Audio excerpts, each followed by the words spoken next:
बिस्मिल्लाहिर्रहमानिर्रहीम।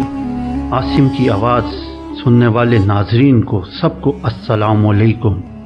नबी करीम सल्लल्लाहु अलैहि वसल्लम के दुनिया से पर्दा फरमाने के बाद हज़रत बिलाल शाम चले गए और वहीं बस गए। एक अरसे के बाद ख्वाब में नबी पाक सल्लल्लाहु अलैहि वसल्लम की ज़ियारत नसीब हुई और फरमाया, बिलाल हमसे मिलना क्यों छोड़ दिया? आँख खुलते ही मदीने के लिए रवाना हो गए। कई दिन की मुसाफत के बाद मदीना मुनव्वरा पहुँचे, मस्जिद में हाजिरी दी और रोज़ा रसूल सल्लल्लाहु अलैहि वसल्लम पर पहुँचे। वहीं बेहोश होकर गिर पड़े। अहले मदीना ने कहा, एक बार वही अजान सुना दें। सरकार के ज़माने वाली माजरत की कि अब मुझसे बर्दाश्त नहीं होगा। लोगों ने हसनैन करीमैन से कहलवाया, अब इनकार करना नामुमकिन था। अजान शुरू की तो अहले मदीना रो पड़े, दिल काबू में ना रहे। प्यारे आका सल्लल्लाहु अलैहि वसल्लम का ज़माना ताज़ा हो गया। औरतें बच्चे सब निकल आए। गम से निढाल बेकरार हिचकियाँ बन गईं। जब कहा अशहदु अन्ना मुहम्मद रसूलुल्लाह, लोग चीखें मार कर रोने लगे।